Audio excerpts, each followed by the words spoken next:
You lose. I'm not stone. I may have a heart of stone, but your spell doesn't work on me, you hideous hag witch. But she's still gorgeous though. Let's put you there, so you can observe the proceedings as I, Kilt-Man, at your service, discuss and review a classic gothic horror from you know 'em, you love 'em, Hammer horror. 1964's The Gorgon. Yes, don't worry, I know, don't interrupt. They had just done The Evil of Frankenstein, and that, although it's a lesser entry in their Frankenstein stable, and it was a throwback to the Universal horror movies, it was a colourful, flamboyant romp, but it was daft as all hell. And Hammer were looking to try and branch out into other avenues, other time periods, other villains, other monsters. They'd done Dracula, they'd done The Mummy, but they would return to do all those again. But what else can we do? What new creature can we bring in here? And the thing is, even though they wanted to branch out into different sort of aspects of the genre, the critical response and the audience acclaim for Evil of Frankenstein proved to them that gothic horror, that milieu, is working for them. Don't fix what ain't broken. So casting around for like a different creature, they got a story treatment from, I think his name was John Llewellyn Devine, Canadian, who sent it over, called The Gorgon. John Gilling, who's a director for Hammer and also a screenwriter, thought, we can rework this. Let's take it out of Greece and put it into our typical Middle European setting, sort of outer reaches of Germania, on the Eastern European borders, where no one in their right mind would venture. And just do it there. And lo and behold, The Gorgon was reborn, a la Hammer, directed by Terence Fisher, and starring Peter Cushing, Christopher Lee, Barbara Shelley, a great triumvirate already of the Hammer casting splendour. So, Terence Fisher directs. We're set in this rural, superstitious town, which is right in the shadow of a gorgeous map-painted Castle Borsky on the horizon. None of these map paintings look remotely realistic, but they do have that particular Hammer majesty. To unfurl one of those on the wall here or anywhere, it'd just be gorgeous. Yes, they're not realistic, but Hammer's special magic was they created Hammerverse, their own cosmic environment. Once you started watching it, Hammer Films comes up, James Bernard's glorious music, which you're hearing right here, right now, which is the Gorgon soundtrack, with a few added screams and special effects. And a bit of shrill bombast now and again. They create their own fabulously atmospheric, moody milieu, which once you start watching, you are trapped in that capsule, that gorgeous Hammer, Eastman colour capsule. So, we relocated the Gorgon, who in this is not called Medusa. Sorry. She's called Megaera, which is a bit of a mistake because Megaera is actually one of the Furies, not a Gorgon, not one of the Gorgon sisters. And we've all met Gorgon sisters in our time, have we not? I remember back in my teens, she was the middle one of three sisters. Didn't turn me to stone, but did make me hard. Oh, Kilt-Man, there was no need for that. I blame the snakes. Anyway, cheers you all. So the Gorgon has relocated. Megaera is now inhabiting Castle Borsky, but she's not fully herself, shall we say, because she inhabits her spirit possesses somebody else, and that somebody else will come to become the Gorgon during the full moon. The full moon, you say?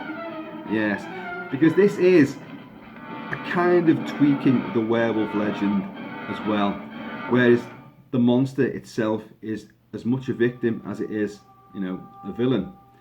It's stricken by a malady which makes it commit horrendous murders, but it's also during the cycle of the full moon, and it will love will form some sort of, well, doomed redemption. So it does follow that wolfman werewolf cycle. But yeah, there's been murders there during the full moon, 5 murders in the last 7 years. But this all comes to a head when this artist, sort of louche, libertine artist, finds out that his latest model is carrying his child. And all hell breaks loose. She runs off into the woods. He goes off in the direction. Next thing you know, she's found, turned to stone. Yes, she's become a statue. And he's found hanging from a tree. So, according to Professor Namaroff, which is Peter Cushing, it's an open and shut case.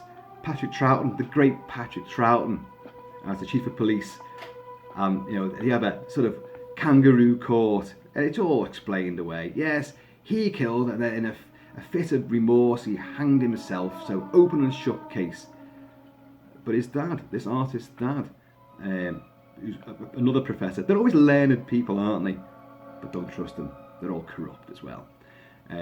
Professor Heinz, I think his name is, and his son Bruno has hanged himself. So he comes to the town to try and find out what the hell's going on. But can I see the body? No. Oh, how do you know what he did? Oh, Peter Cushing as Namaroff, he said there was wounds to the girl's body. Well, what wounds? Contusions to the head, and obviously instruments have been used to murder her. She's been fucking turned to stone, for Christ's sake, but doesn't show the body. But this Heinz does not want to leave town, even under threat from everybody else. Look, don't stay here. And Namaroff says to him, for your own safety, leave town. What are you all trying to hide? There's something here.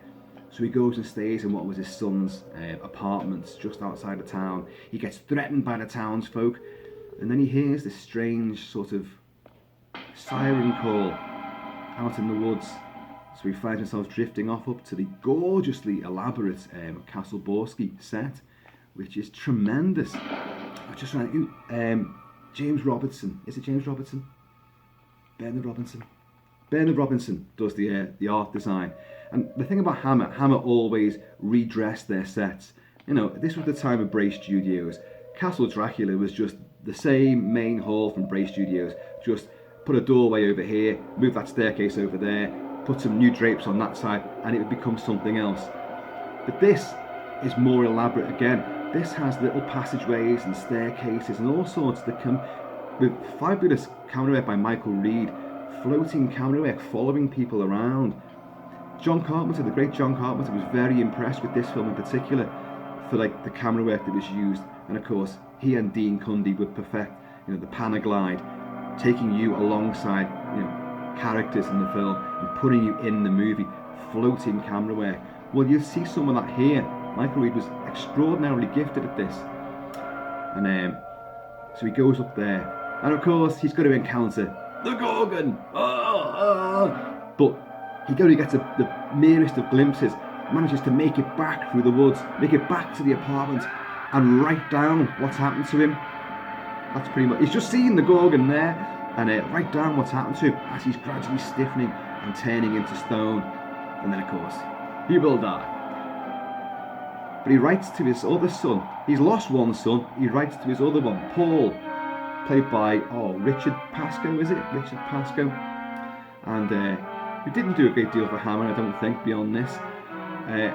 Who from Leipzig University, where he's studying under Professor Meister, which is Christopher Lee. He comes back to the town. He's now lost a brother, he's lost his dad. There's another kangaroo court. Well, your dad died of a heart attack. Well, show me the body then. It's already buried.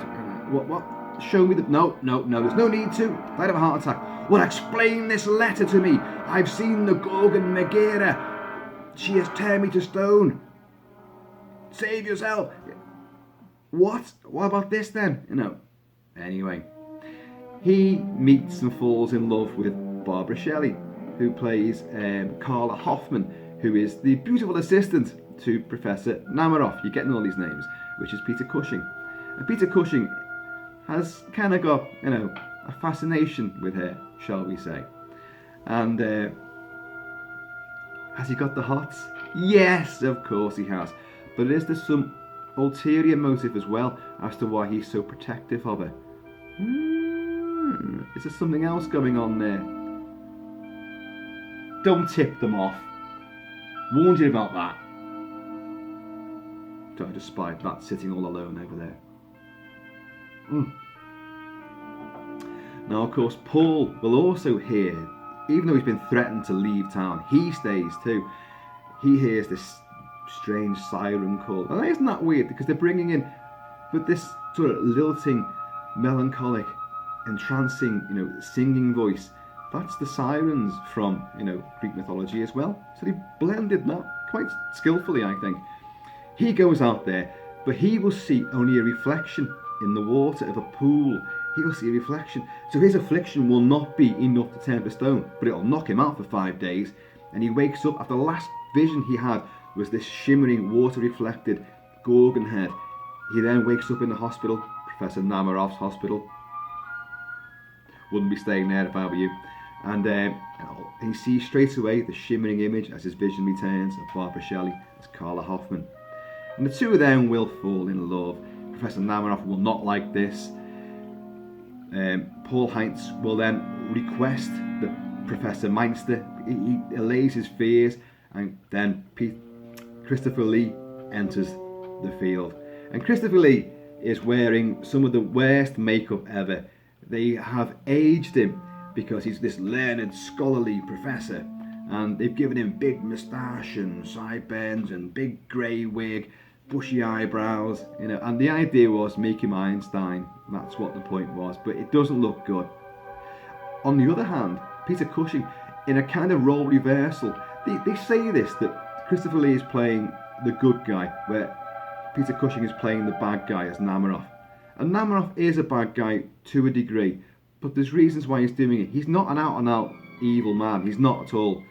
And the weird thing is that his Frankenstein is a pretty bad bastard throughout a lot of the movies.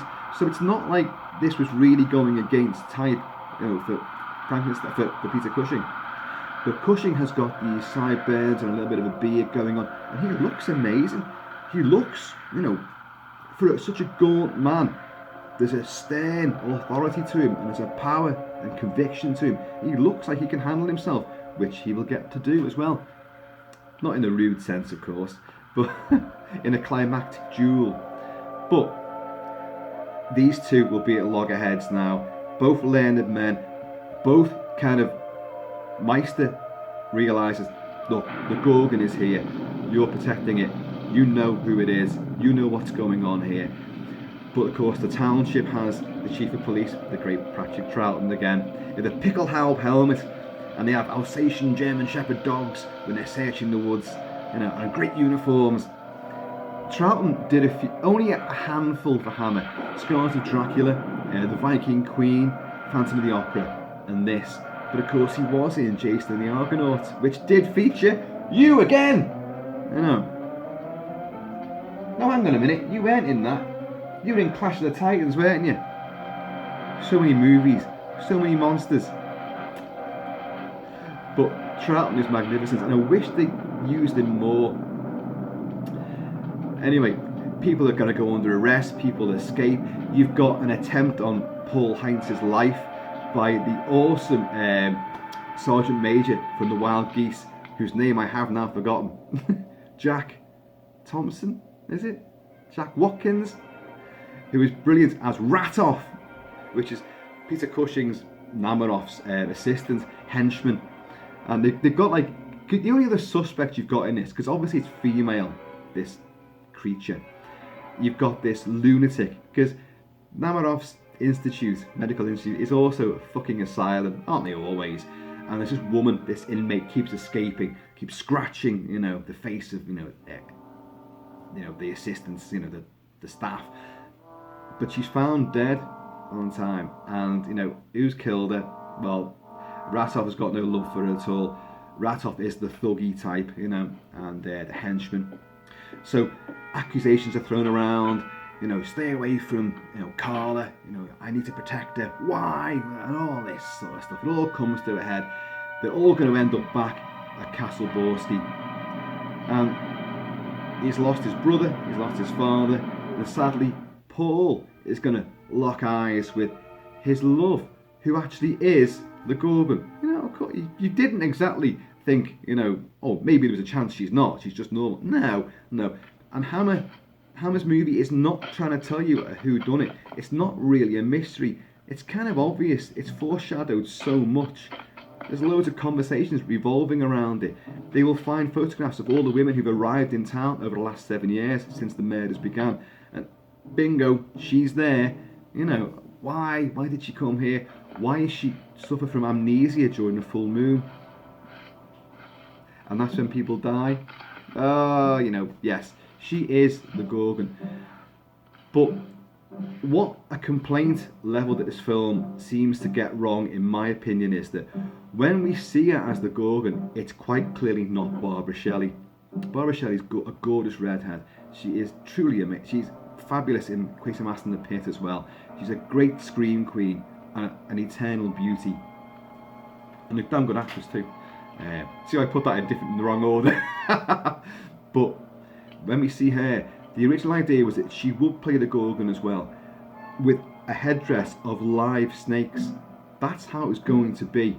But in the end, because it was too time consuming between her takes as Carla to then redress her, put the makeup on, and then film her as the Gorgon, they couldn't do it. Plus, it was a bit of a risky gamble as well. So in the end, people say that, you know, oh, what you did was a mistake because they get another woman to play the Gorgon. Prudence Hyman, who's a much older woman and a ballerina. Now, the secret behind that was, being a ballerina, they wanted her to glide into the shot, to use these graceful movements, only gentle, very small movements, but the spectral, spellbinding movements. But you don't see her much. And the headdress, instead of being real snakes, is now, I think, what was his name? Oh, I've got it somewhere. I've got his name written down somewhere. Oh, Sid, I wrote it down there. Sid Pearson designed this headdress with the fake snakes. And people say, oh, A, it doesn't look like Barbara Shelley, and the snakes are ridiculous. I actually like the way it looks. You know, you don't see it too much because of the limitations of the effects. But the way the snakes do move, and they arrow towards their target, I like it. You liked it, didn't you? You said to me, well, that's not bad. That at least her snakes move, while yours don't. Exactly. And the fact that she looks different, well, the idea is it's Megaera, an ancient evil from Greece. So why would it look? Its spirit is inhabiting Barbara Shelley, but when Shelley's activated and the two are fused together, it's got the older face of the real Gorgon. For me, it's not an issue. It's not a problem. You will get a huge big standoff. Namaroff will fight with Paul. Paul will lock eyes with his love, and he will gradually turn to stone. Namaroff will also see the woman that he loved as well, because it's a vicious love triangle here. The woman he's been trying to protect, and she will lock eyes, and he will turn to stone as well. And the one who will, in the end, defeat the Gorgon will be Christopher Lee. With the sword, whoosh, slash off her head, and the head will bounce down the steps, and then we will see a veneer of Prudence Hyman vanish and reveal Barbara Shelley beneath. Paul will also die, but he will be told by his professor, by Christopher Lee, she's at peace now, you can rest. And he will die too. So the only survivor is Christopher Lee. Folks, the film is brilliant. The autumnal aspect to it, leaves blow across the screen a lot. The camera work, the actual framing of shots with, say, Peter Cushing in the foreground studying something, Barbara Shelley reciting history of the Gorgon behind him. Fabulously evocative cinematography, walking around the parapets of the castle itself and of the apartments which are in the shadow of the castle. These ponds with the leaves scattered all over it, the wind striking up. Leaves are a constant thing. They're across the floor in Castle Borsky. They're all over the apartments. They litter this pool when you're looking in and seeing reflections. It's marvellously well done. The joking on the set was legendary. Christopher Lee, Peter Cushing had a terrible cough at the time, and during one sequence when he was trying to hold the cough back, Christopher Lee breaking character that actually called him, instead of Dr. Namaroff, called him Dr. Nastikoff, which convulsed the two actors who knew each other, for many years and would go on to act together for a long time to come. Broke down and they struggled to regain composure. So this joke became ongoing about Dr. Nastikoff.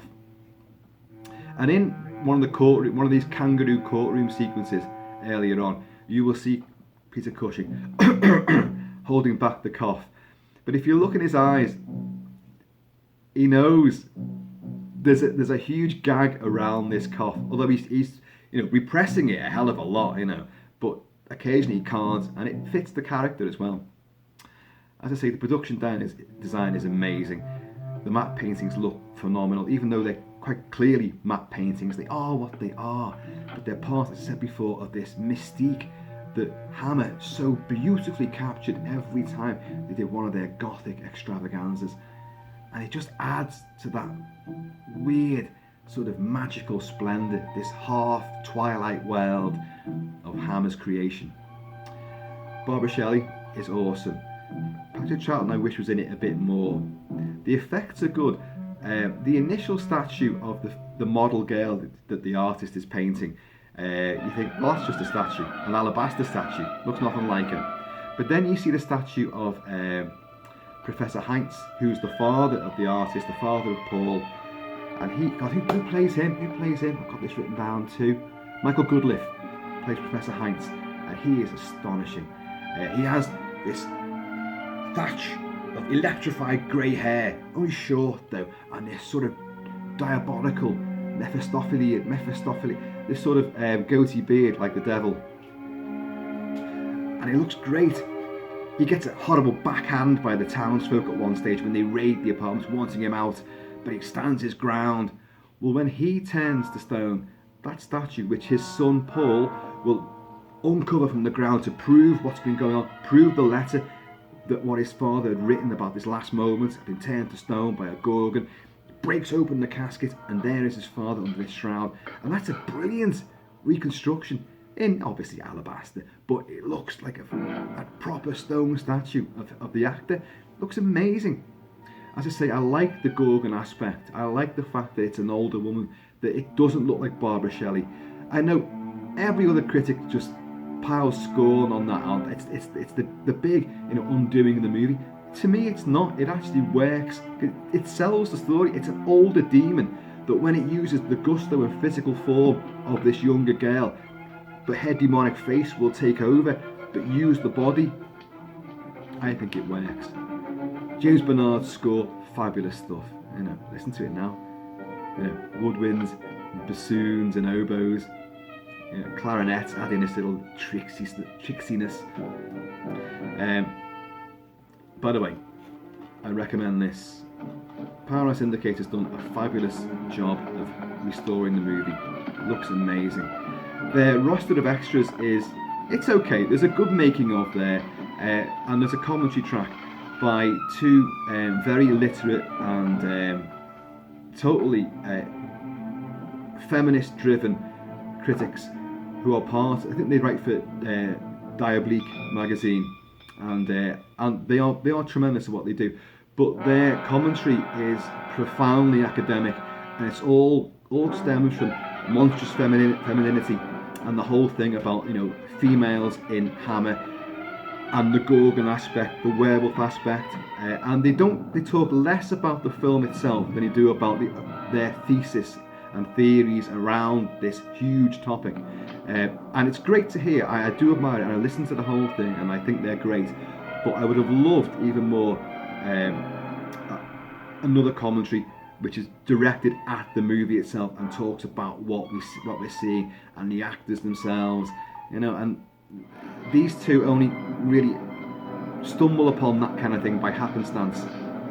So people like Jonathan Rigby and Marcus Hearn would have been brilliant, or Kim Newman, to really go in depth and detail about the film and give you a laugh or two as well while you're listening. But folks, I have got to recommend the Gorgon. It is tremendous. On the day it was released, Powerhouse Indicator also released The Curse of the Mummies 2, which is the film that this played alongside in its celebrated double bill. in the UK and in America, and it did well. The film did well, so I've got nothing but praise for it. Even the supposed failings, I think, are actually blessings, and I love it. And I love all the interaction between the characters. The dialogue is sharp and pithy.